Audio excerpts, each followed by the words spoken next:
All right, welcome to Twin Cities Recovery Project and Newcomer, hosted by me, Jermale Kling. I'm sitting here with Reggie S. Welcome, Reggie. Introduce yourself. Yes, my name is Reggie S. Thank you, Twin Cities, for allowing me to come and be part of this podcast. I truly appreciate it. Maybe I can get some valuable information to those and some insight to what criminal justice system before, after, and during is like. So we can start the Q&A.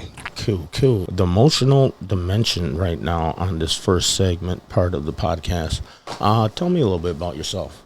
I'm 60 years old. Been in and out of the criminal justice system for most of my adult life. Been diagnosed with post-traumatic stress disorder, anxiety disorder. I have issues with trusting others. I can feel that on that trust issues. I had to deal with that myself. So you had mentioned that you had struggled with mental health as well as the criminal justice system. So how do those two things correlate for you? Those two things correlate for me because if I wasn't taking care of my mental health or dealing with my mental health, it allowed me to act out and do things that was not just harmful for myself, but harmful for my family and all the people that was involved in my life. For those who was trying to help me, hey, I didn't care nothing about them. I was all about what Reggie wanted, when Reggie wanted, how Reggie wanted, and the hell with anybody else. So what feelings of emotions come up when you talk about this process of your emotions before entering the criminal justice system?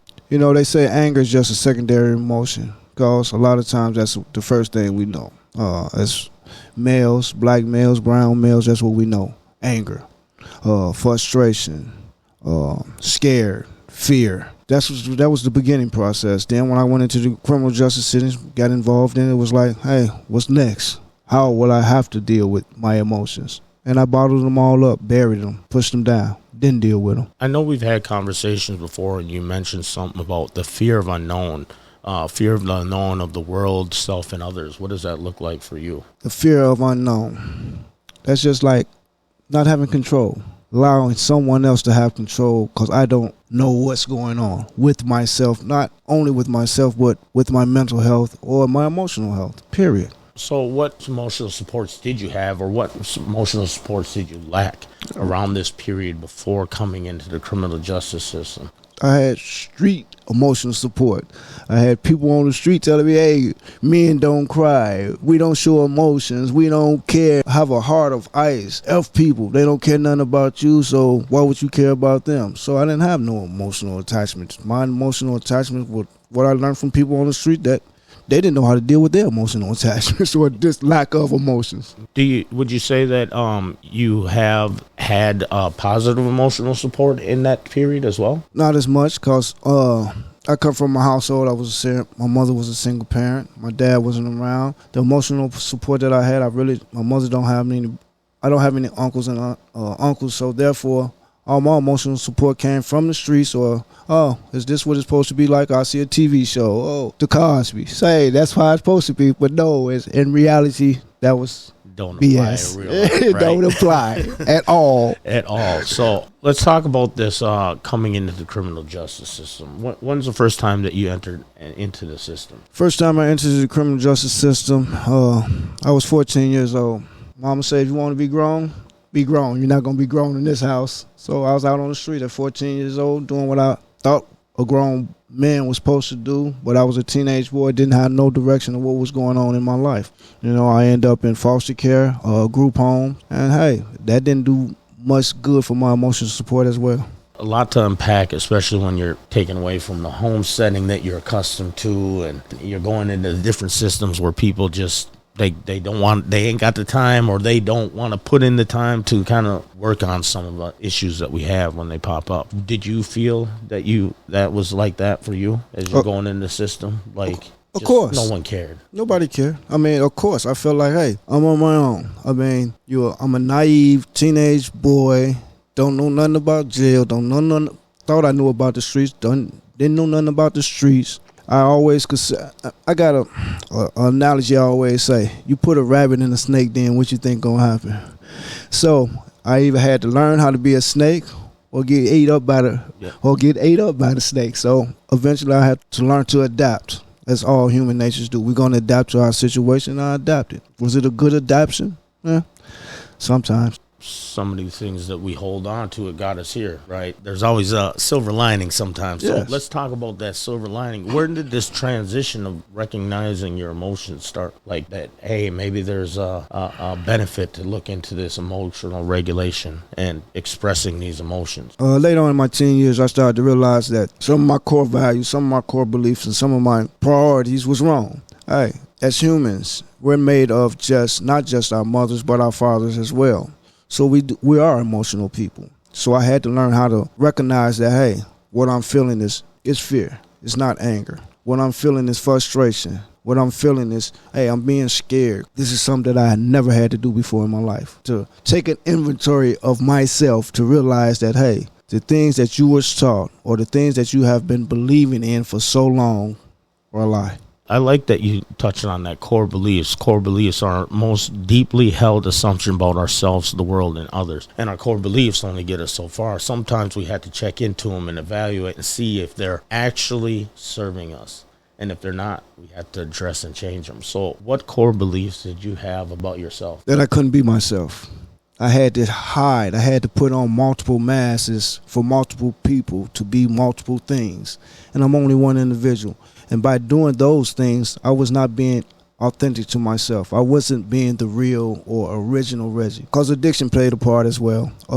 It's a chameleon. Hey, I'm going to be who I could be to get what I want when I needed to get what I needed. And those things was detrimental to me as well. When did you enter like a major criminal justice system, federal or at that state? State level, I entered at the state level of criminal justice system when I was 18 years old for a property crime. Then eventually I get out. I was right back in maybe 2 months later. So off and on for the last 40 years of my life, I've been in and out of juvenile, adult, correctional facilities. How did you regulate your emotions? I know for myself, experiencing there early on, my first 2 bits, I was like showing my ass. I was an inmate. I wasn't staying in my lane. I was trying to get in everybody else's lanes, and I didn't really check in on all this emotional side of me, PTSD, the traumas that I had coming up. Did you experience that? For me, I was 18. I was in a street gang or organization, as they call them now, or whatever. I think they renamed them to groups. Okay. So, I mean, I go to a lot of groups. I didn't know we were gangbanging now. Right. So, well, back then it was organization. We had a little structure. So I was forced to stay in my lane to a certain extent, but I never dealt with my emotions. I never dealt with the anxiety. I never dealt with the trauma that I was going through in my life. I never dealt with those things. Hey, Reggie, I want you to do this. I need you to do this. Carry a knife. Okay, carry a knife. I want you to be able to security. What? Okay, whatever. Yeah. So that was how I was dealing with my emotional state then.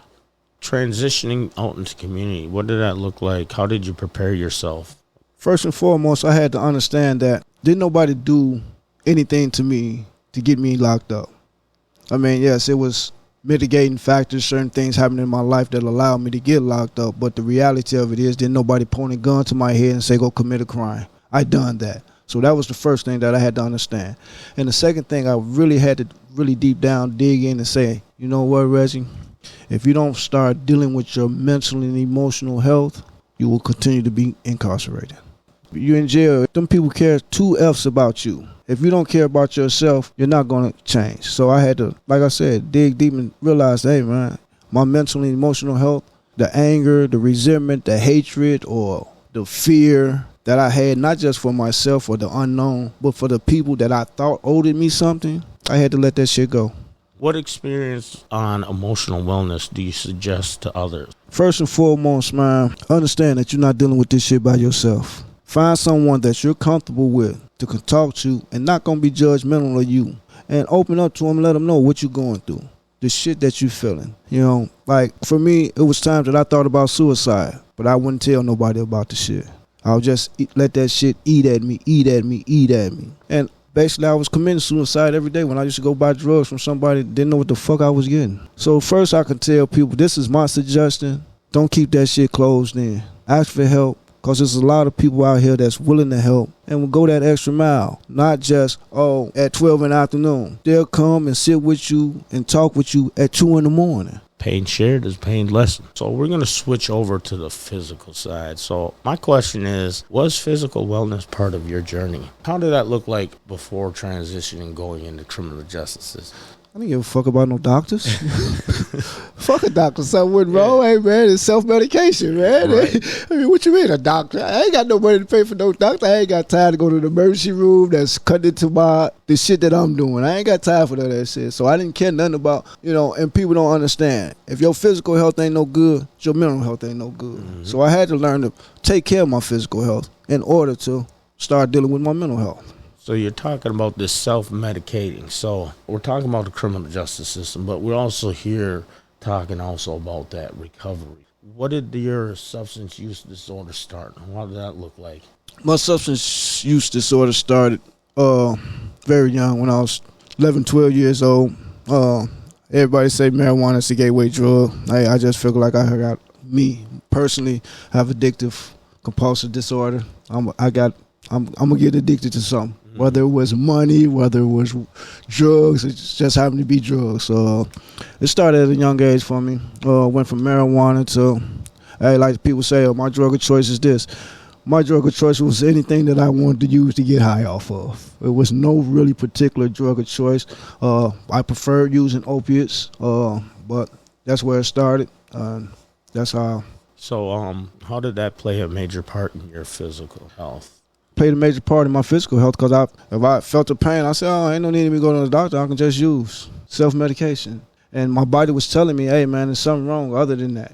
And then when I decided to get into recovery and go get a physical, come to find out certain things was going on. Hey, man, you got high blood pressure. You borderline diabetic. You got high cholesterol. Oh, wait a minute. What do I got to do to reverse these things?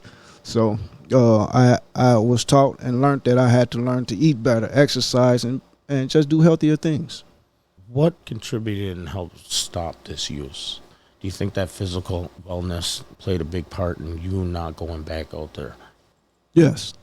I would say that, and not just the physical wellness, but it's a saying in the rooms, get sick and tired of being sick and tired. Once you done spend so much time with your that's just not your adult life, but your life period, in and out, on allowing other people to control you and you not having control of your own self, you just say, fuck it, I'm tired. Let me do something different. Let me live a healthier life. Let me live a better life. Let me live my best life. One would say you were going into the system, kind of forced to check into your house. Well, ain't no question. Yeah. So ain't no question. Like, oh, wait, now what's going on with me? Ain't no question. I mean, once you get part of the system, you're going to do two things. You're either going to become a better person or you're going to stay part of the system. And I wanted to become a better person. It allowed me constantly, a lot of times we say stay out of our head, but it allowed me to stay in my head, to reevaluate and to inventory some things that I needed to change in my life. How's your health today? Great. Like I said, I'm 60 years old, no borderline diabetic, man. I can outrun a 30-year-old. I can outwork a 30-year-old. I mean, hey, I'm in great health, man. I mean, I got health insurance, so if my body telling me something, I'm going to check it out. So you check in. You check in to learn the importance of your health today. Ain't no question. That's what's up. That's what's up. So, if y'all don't know, this young gentleman over here is looking pretty sharp and dapper at, what'd you say, 60? At 60. At 60. They have that black don't crack term, but, it is out there. We need to bottle that. Yeah. So, let's talk about that spiritual side. I'm going to start with this. Do you have a higher power? Yes, I do. What does that higher power look like to you?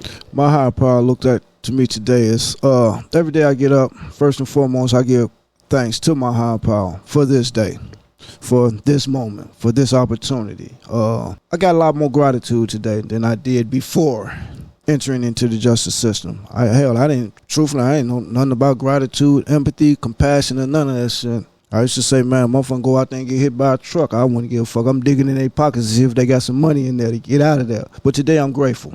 I'm grateful that people in my life is willing to help me, that trust me enough to allow me to be on this journey with them. So that sounds powerful. Was it always like that?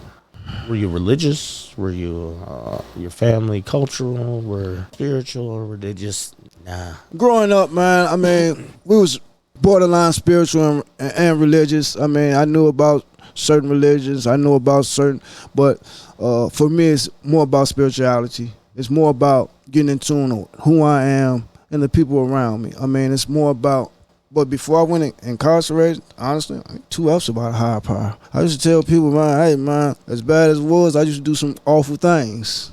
You know what I mean? You know what I mean? And I'm just grateful that I learned to forgive myself and be able to move forward with it. Who would you say brought you up in your spiritual values? My mom's. Man, things would go on in our lives. She was, hey, you know, black family, boy, pray, just pray, boy, it's gonna be okay. Just pray, mom. It ain't that easy. They just pray all the time, we got to put some work in. Boy, it's gonna be okay. Just pray. God got you. It'll be all right. Yeah. But in itself, it does have power, balance, it does. Power. It does. Makes us feel like, hey, someone's watching over us, right? So, were you rebellious and blameful?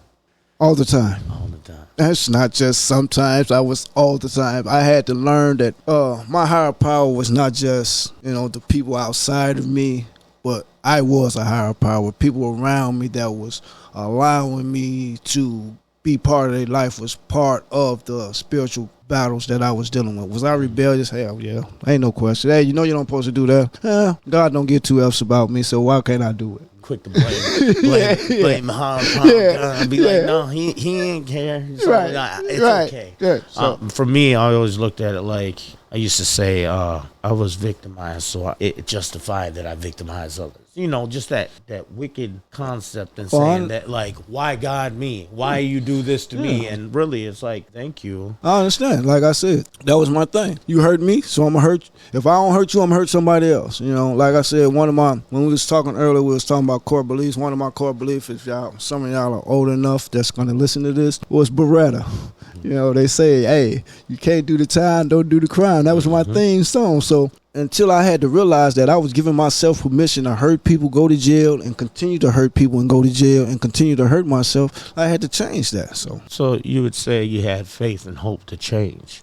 Ain't no question. So what does that faith and hope look like? How did that change go? Because earlier you had said that I just had to adapt, but now we're talking about change. For myself, I used to say, I can always revert back. I can adapt to my situations. I can't change.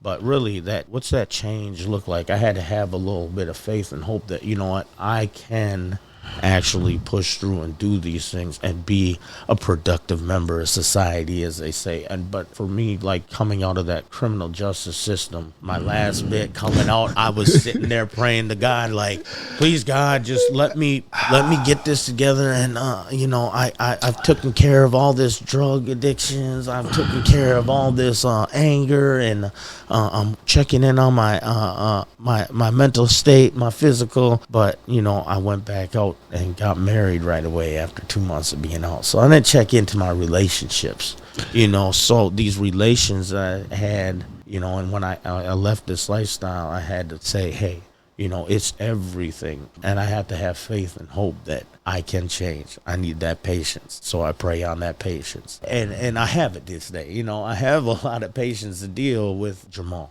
So what is that faith and hope? It's kind of crazy when you say that. People say, man, be careful what you pray for because you just might get it. Just might. I mean, and I know one thing for sure for me. God gave me everything that I asked for when I prayed for it. My higher power did. He didn't give it to me when I wanted it, but he gave it to me.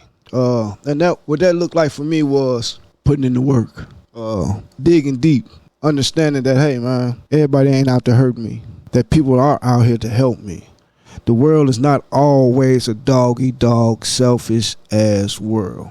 Just because I was a selfish individual, I had to let go of some of that bullshit. I just told somebody the other day, you gonna change one way or another because change gonna happen. Change does happen. So why not be part of the change that's gonna allow me to be a better person? I tell people I didn't change for nobody else but me, but I'm glad the world gonna reap the benefits of my change. So you would say that you're grateful for the good and bad in your journey? Oh, ain't no question. I mean, without the bad, I would not appreciate the good. I mean, without those struggles, I would not appreciate the fucking good times that I'm having. Somebody used to tell me this, man, and I used to look at them like, okay, whatever. They say, man, just because I don't smell like smoke, that don't mean I ain't been through the fire. Right. I just cleaned up pretty well, that's all. Like I say, man, you see people walking around with T-shirts that say, be patient with me because God ain't through with me yet. And I say the same thing, be patient with me. God's not through with me yet. My higher power's not through with me. I'm still being refined. There's still things in my life that I have to do. There's still things that I have to say, hey, man, you're going back to old habits. Shake yourself, Reggie. You know what that's going to lead to. So it's more about me recognizing myself so I do not have to adapt and revert back to old habits. Leading into that, going into the social piece, this connections with the people that we associate with from the beginning to the end here, right? So how did your social group influence you entering the criminal justice system? My social group was, I wanted to fit in. I was a people pleaser. I wanted to do everything to make everyone else happy. And hell, I didn't care about the consequences if it was going to lead me to jail. If they was, hey, man, they going to be my buddies. They liked it, Reggie. They cared about Reggie. They want to be Reggie's homies. But the reality was they get 2 fucks about Reggie. They was using Reggie. They had some positive influences on you, right? Yes, it did. What are some of these positive influences that brought you into these social groups? I mean, what positive influence I had, they gave me the sense of belonging. They made sure that regardless of how it is now, but then they made sure I went to school. I had fucked up shoes on. They made sure, hey, man, you ain't got to be like this. They did give me positive things. They did show me that, hey, man, there's people out there care about me. Hey, man, when I needed food or needed something for my little brothers and sisters, I was there. They was there to help me. Because I am the oldest brother, and I had 2 brothers and 2 sisters younger than me, so it was not all negative. I mean, like people say, oh, it's all negative gangs, this gangs. No, all of it is not negative, man. There was importance in these groups, these people, the social settings at that time. They validated you. Yes. Did they also help reinforce some of that criminal thinking? 90% of the time. 90% of the 90% of the time, it's okay to do this. They give me reasons to rationalize and continue into my criminal activities or into my criminal thinking today. Before I move forward, just because I've changed and doing things different with my life, hell, I'm not saying that I don't walk down the street and say, damn, there go $10,000, man, that might be a lick for me. I still have those thoughts, but the problem is, I do not act on them thoughts because I know the consequences of those thoughts today. That's what it is. We have like 60,000 thoughts in a day. 90% of them are negative. Right. And if we have a substance use disorder, probably 90% of those are about like, how am I going to get out there, back out there? So we got to combat a lot of that. And I like that you said that. Would you say that social groups that you were involved in help fuel that substance use disorder? They help fuel the criminal, the substance, the mental, and the emotional dysfunction. Yeah. Dysfunction. Dysfunction, and not just on the outside. When I got incarcerated into the criminal justice system, they help fuel that as well. F the man, fuck you, So there, again, I had to sit back and say, hey, man, was these social groups a hindrance to my growth or beneficial to my growth? So what did you realize? I realized most of the time it was a hindrance to my growth. It was some people was more about themselves, their selfish beliefs, their selfish priorities, their selfish getting what they want when they want it. And I had to understand that as an individual that, hey, in reality, who doing this time? Yeah. You or them? Yeah. So what did it look like inside the criminal justice system? And I want to focus on your last bit that you did. What did that transition of the social piece and transitioning out here into the social piece?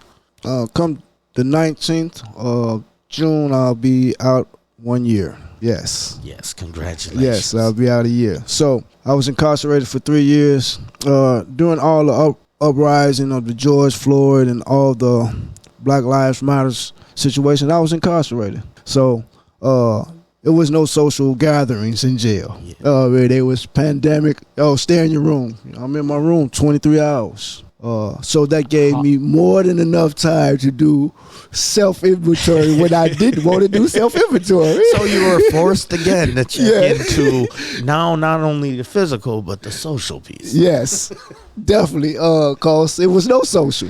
You know what I mean? I had to realize that, hey, Reggie, you doing this time by yourself.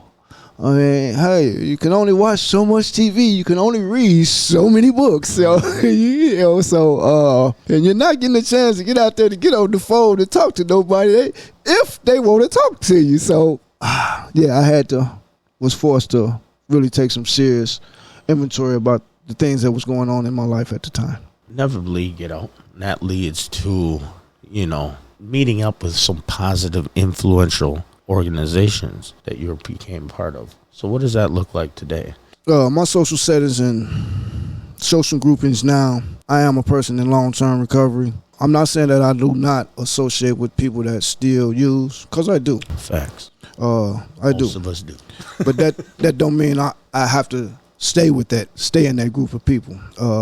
I just lead by example now, man. I Twin City Recovery, other organizations, I go to NA meetings. I just get involved in my recovery more. I get involved more in my spiritual part and my mental and emotional part. I deal with people. I'm not afraid now to ask someone for help when I'm going through whatever I'm going through. Or, I don't give them the same answer. Hey, Reggie, how you doing today? I'm fine. No, I'm fucked up. I'm not in the mood right now. Don't talk to me, cause give me like an hour and double back on me right now. give them some real facts instead of all the fluff. Yeah, you know what I mean. Today I can tell them, motherfucker, hey man, I ain't with this shit today. I'm not with it today. Hey, how you feel today, man? I'm irritated as hell. Shit ain't going the way I wanted to go, but hey, one thing I know, that's life, and I'm gonna be all right, and I'm dealing with life on life terms. This recovery. So, what do you do for your recovery? I went through treatment, graduated. I currently still go see my therapist once a week. I still I come up to Twin Cities and pop in on the people up there, ask them if there's anything. And not only that, I run a recovery home. Oh, okay. There we go. We're waiting for the meat and potatoes. You guys skirting around, hustle talk. I'm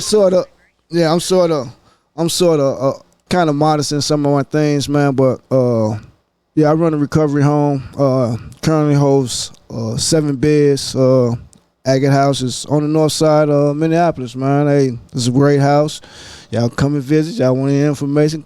Hook up with Jermale or me, and we'll get you out there. We'll get you there. And you can see if he's really 60, looking like then you can say, what? You lying.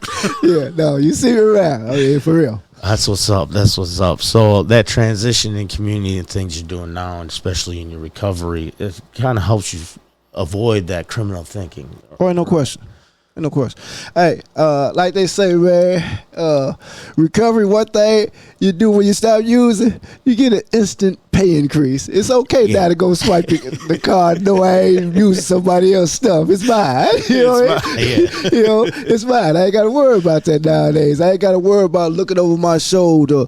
Oh, man, the police. No, fuck that. I got IDs, man. When they drive down on me, you got IDs, sir? Here you go. What's the problem? Yeah, it's like, here you go. It's like, I ain't got to swear. Right. Lights go on behind me. I'm still driving. Like, is that me? No, that's not right. And if it is me, here you go. Police, that's right. I'm legit now. Legit. All right. So the occupational, you're doing some things. You work also another job, I believe. Yes, I do. Yes. I work for a nonprofit organization called We Push for Peace. It's called community engagement. A lot of times, man, we get unruly people that store owners don't know how to deal with them. The first thing they want to do is call the police. I'm the mediator between them and the police. It's harm reductions, community involvement, man. A lot of times we see things in the community and we just turn our head for it. And we wonder, man, I don't want to live over in the south side of Minneapolis. That's the hood. But who the fuck made it the hood? I don't want to live on the north side of Minneapolis because it's the hood. But who the fuck made it the hood? And the only way to stop and change it is to get in there and get involved and get your feet wet. It's got to go from the ground up. We did it. It was easy to go out there and fuck it up. It's hard to change it, but it's easy. It's an easier life for especially us that've been through it. Yeah, ain't no question. So what about before the criminal justice system? How was your occupational time spent? Man, trust me, man. I didn't care nothing about doing shit. A job was non-existent in my life. My job was to hurt people, steal from people, take from people, fuck people credit up, or whatever it was to get what I wanted to get when I wanted to get it. I didn't get my first income tax check until I was 54 years old. That's only 6 years ago, people. True. So, truthfully, and that's the reality in most cases. It's like, who's got time for a job when, my job is to get the next one, right? Or get the next lick, or help someone. Hey, man, to victimize the next person. Yeah. Let's keep the shit for what it is, man. Facts. We sit back and sit there and, oh man, I'm not hurting nobody. Yeah, you is. You're hurting your community. Like people say, drop a pebble in the water and see the ripple effects. Mm-hmm. And these are the ripple effects. What about in the systems? When you were in there, were you working, or were you still doing the same type and similar type of work that got you in there? In the system, I did both. I mean, I had to hustle in the system. Shit, who go work for 25 cents an hour? I can't survive when you got to buy deodorant, soap, and all that other shit that comes along. You want to eat oodles and noodles, and your people, and you got to make phone calls, tablets, and your people tired of goddamn it. Hey man, sending your money. I got to run a store now. I got to do what I got to do. And if you don't know what a store is, it's usually 2-for-1s. Oh, we loan sharking here. Let's just keep it what it is. We loan sharking. You want one noodle, we want 2 back. If we gotta wait 2 weeks, we want 3 back. So let's keep the shit what it is. And if you're smoking, I got a bag for you. Right. So that's what it is. But again, I was forced to budget. Oh, so did you learn how to budget while you were in the criminal justice system? I had no choice. So, I learned how to budget. I learned that, hey, somebody send me X amount of dollars. I know these X amount of dollars got to last me X amount of days or X amount of weeks, because if they don't, I'm back into criminal thinking. Or you're going to get a bag. There ain't no question. Getting a 2-for-1. Yes, ain't no question. So, all right. How did this affect your living situation in there? How, that occupational, like, did you need to get a job? No question. I had to get a job. Did you struggle to get a job? I mean, the most popular job you're going to get in the criminal justice system, and anybody can tell you, oh, you're going to jail, you're going to get this, you're going to do, they lying to you. Schools filled up, treatment filled up, mental health providers is filled up. The only thing non-existent. So only thing you're gonna do, you're gonna work in that kitchen. You're definitely gonna work in the kitchen. I call it, people, oh man, no, it's modern day slavery. You gon', like they say, man, you want to eat, you gonna go work. Did you establish a strong work ethic inside the criminal justice system? If I wanted some finance, I had to. If I wanted to get some of the things not only that I needed but wanted, I had to. I had to get up. I had to be on time. I had to do the job. And then in turn, like, everybody always want to say, hey, man, jail is bad. Hell, jail saved my life. Jail gave me an education. Jail allowed me to do some things that in my addiction I would have never done, or I would have been dead. So how did you prepare yourself for the workforce when transitioning from the criminal justice system into the community? What things did you had to do for your reentry? First and foremost, you got to get an ID. Without ID, you can't get free food. You can't get free food without ID. So my suggestion to anybody that's incarcerated, man, make sure you work on getting you some IDs, man. Your birth certificate, social security cards, and Minnesota state ID, man. They just passed a law come July 1st, man. We can even sign up to vote now. Yes. So, man, we can get out here on probation. Yeah, you can still vote on parole and all that, man. Probations. Yep, you can still vote. So, yes. First and foremost, get you some IDs, man. Find your skill sets. Write a resume or for some of the things that you know you good at doing. Whether you can work with your hands or you good to talking to people. Hey, man, some of us is professional salesmen. I mean, so if you want to work in the salesman, say I'm a professional salesman. Hey, if you know how to fix things, but first and foremost, learn your skill sets, man. You can apply those skill sets when you do get into the world.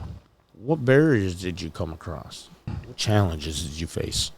A lot of rejection. I mean, there's a lot of doors gonna be closed in your face. A lot of times people, oh man, we can't do this. We can't do that. You get frustrated. But first and foremost, man, understand, man, just because you're a felony, they can't hold that against you. They got so many programs out here that's for felonies. They got tax credits. You can get bonded. I mean, people are hiring you just for that fact that you is a felon because they know they're going to get a tax break from the federal government. Yeah, I heard that they actually have something on the federal side for individuals coming out to get a grant for starting up their own business and helping them transition into that. Yes. So, there's things out there that we can do to tailor our life to be successful, yes, especially when it comes to occupational. So what are some of the milestones that you've hit in your occupational self? You touched on a few jobs that you had. I'm sure they didn't just come. You had to work towards them. No, I had to work towards them. I mean, first, I had to understand what I enjoy doing. And I enjoy helping people. I mean, once you get to learn who you are as an individual, I learned myself as an individual. I'm a caretaker. I'm a person that wants to see people succeed. I'm a very optimistic person. I believe the best that any and everybody you can change. You just got to put the work into changing. Ain't shit gonna come to you out here for nothing. I just heard the other day, man, people with a lot of money took a long time to get a lot of money. That shit just didn't drop in their lap. They had to work at it. So if it's anything in your life that you want, you got to work at it. You got to put the work in. You have to sacrifice. You have to understand, hey, man, sometimes you got to cut some of the motherfucking people off that, hey, you think it's your friends, and realize they're not your friends, to get a better life for yourself in order to have a better life for your friends. So that environmental piece, that's our friends, our where we were, where we found ourselves, and yes, surroundings in this system, out here now doing things. So I got a few questions on this. That's just a few. Okay. We kind of summed up a lot of this environmental stuff going on. So question here is, how did your environment influence you entering the criminal justice system? My environment influenced me entering into the criminal justice system by, I wanted shit. My mom was a single parent, 5 kids. Shit, she couldn't give me them Jordans. She couldn't give me them Converses. She couldn't get this shit. I mean, she got bills she got to pay care. I got other brothers and sisters that need things as well. So, hey, shoveling snow, cutting grass, delivering the newspapers ain't going to buy no motherfucking Jordans neither. Too much. It was too hard, right? It was too hard at the time. I want it. I want what I want, and I want it now. Mm-hmm. I work, yeah, but shit, man, you got to save 3 checks to get it. No. So my environment played a big part of me entering into the criminal justice system. So the second part of this is, how did your environment influence you while in the criminal justice system? My environment influenced me while in the criminal justice system. Good or bad? Man, when I first got in, like I said, I was 18 years old. As I got older, I started to realize when I first got in, fuck everybody, fuck everything I'm doing what fuck Reggie wanted to do. Yeah, it was a little structure, but reality is I'm still doing what Reggie wanted to do. As I got older and started realizing the criminal justice system forced me to say, stop the shit that you're doing, or you're going to be in here for the rest of your life. Stop the shit that you're doing. Because there's some people that's in the criminal justice system, been in that motherfucker for 40 years. You give them a cell phone, they don't know what the fuck going on. They don't know how to text. They don't know how to do none of that shit. They only see that shit on the news. So when I was going out and coming back in, hey, Reggie, what's going on? What's happening? And I tell them. Daily report? Yeah. They fascinated about the shit that's going on. Mm-hmm. So the criminal justice system forced me to change. Not just adapt. The criminal justice system forced me to change. That's what's up. So how does your environment influence you today while you're on here? My environment influenced me today, man. Like I said, I changed for myself. I do community outreach, man. I do community pantry, man, on the north side of Minneapolis. Man, I pass out food, man. I pass out Narcan kits, man. I get involved with the youth, man, and let them know, man, hey, you ain't got to do this. We got resources out here for you, especially in the state of Minnesota, man. Yes, definitely. Man, you want to change, put forth the effort to change, man. Stop thinking that, hey, I tell them, you outside the McDonald's begging for change all day. Why don't you just go inside the McDonald's and work for the $15 an hour? Hell, that's better than working for 25 cents an hour. So I try to surround myself. Well, I ain't gonna say I try. I do surround myself with people that's gonna uplift me. That's gonna call me on my bullshit when I'm on my bullshit. And at the same time, man, encourage me as well. Let me know, hey, man, you're doing a great job, man. Because regardless of how old we get, we always want somebody to say, hey, man, good job. That sweet, sweet validation. Yes, people. we do. Yes. We always want that. Search for it in yourself, but take those kudos when they come. When they come. How did you earn a living? We obviously know we earned a living in different areas in our life compared to the past to the now. So what did that look like in the past? In the past, man, earning a living was taken from somebody else, hurting somebody else. Earning a living in the criminal justice system was working because I had to work to get what I wanted and what I needed, or run a store, long shop, or whatever. After that, release back into the community, man. I'm earning a living faithfully, religiously. A little backstory about myself. My thing was credit card fraud. Okay. I usually work in grocery stores or Whole Foods or whatever the situation may be. Somebody lost their wallet maybe 2 days ago. Loaded down with all the good ones. But today, I do the right thing because it's the right thing to do. I turned the wallet in, turned everything that was in it. Hey, I looked at it, but I thought, Reggie, yeah. Oh, we still have those nostalgic moments. Yeah. I know me and my cousin were rolling through on the south side somewhere, and we seen a truck just idling in the middle of the road. Right. And nobody in it. And we both looked and thought, like, no, let's just keep going. Right. But the thought is always there still. We still have these thoughts. Right. These criminal thinking still comes into play for some of us, but it's our actions. It's how we respond. Yeah, and I can say, remember this shit too. A thought on their last 8 seconds is how you respond to that thought, man. I can't control what nobody else do. I can only control how I respond to what they do. And nowadays, I'm responding a lot better. I'm learning to slow down instead of being so impulsive about the shit that I do. And my finances today, hey, shit, I'm okay. I got a couple of credit cards, a couple of bank accounts. I'm doing well for myself. Were you financially responsible for people before entering the system? Yes, and I mean, it's a yes and no question, because we can sit there, was I financially responsible? Yeah, I had a son, but I ain't get 2 fucks about getting them shit.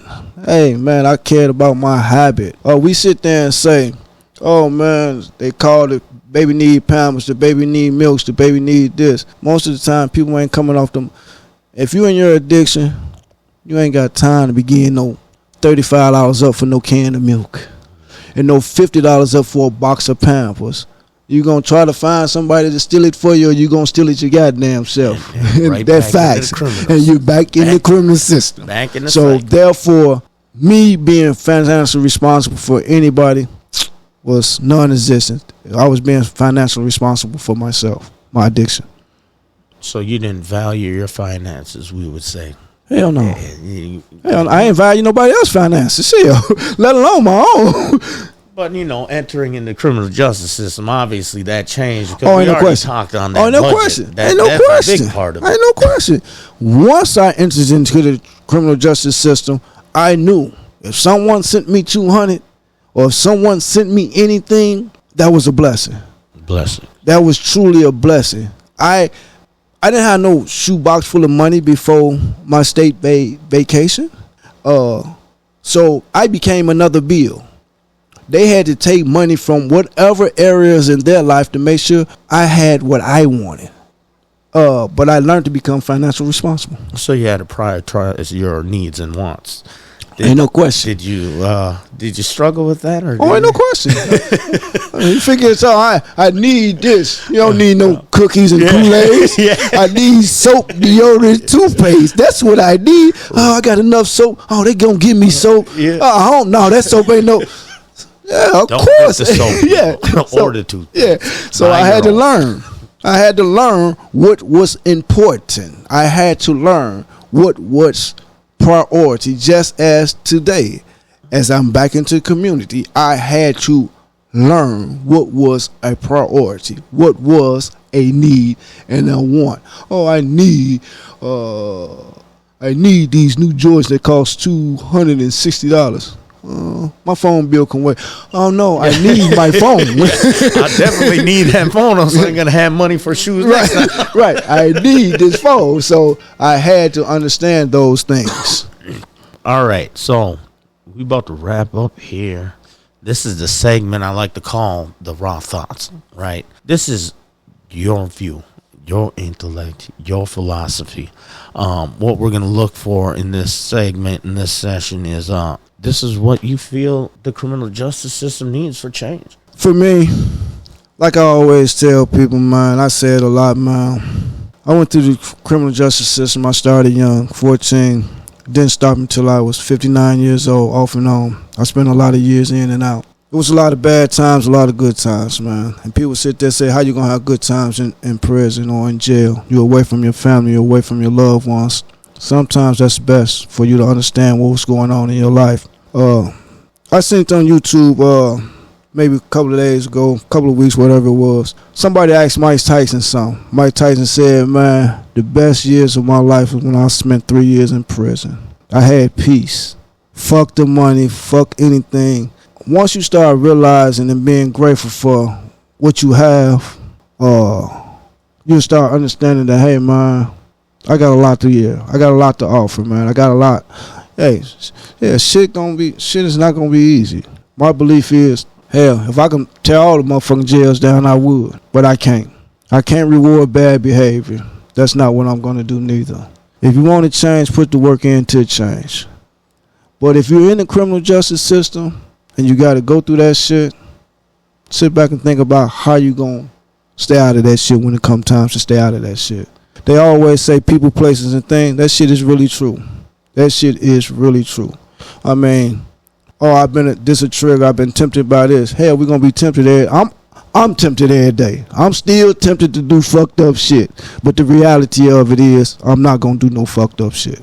I enjoy my life a lot better now than before I went to the criminal justice system, cause I was trapped. I was in prison in my own mind, and I was free. I was on the street. So when I got incarcerated, that allowed me to break down some of the motherfucking barriers, break down some of them walls, break down some of them stigmas, break down some of that stereotype. That allowed me to grow as an individual, to become a better person. My views is, man, it takes a village to raise one child. And if we want change, not just for ourselves, but for our community, we got to do it as a whole. We have to do it from the ground up. We have to do it from the local level. We cannot allow people to continue to do shit and we turn, oh man, that's not my business. It is your business. If it ain't your business this day, it's going to be your kids' business 10 years from now. So if we want to change, we have to do it together. And once again, I just want to thank Jermale, Twin Cities, for allowing me this opportunity to speak, man. And y'all be hearing a lot more from me. Thank you again. Yes, and we will have you back on sometime next month for the second installment of this. We're going to talk about some more things. Looking forward to it. See where you're at next month and what you're working on. So thank you for coming. We're out.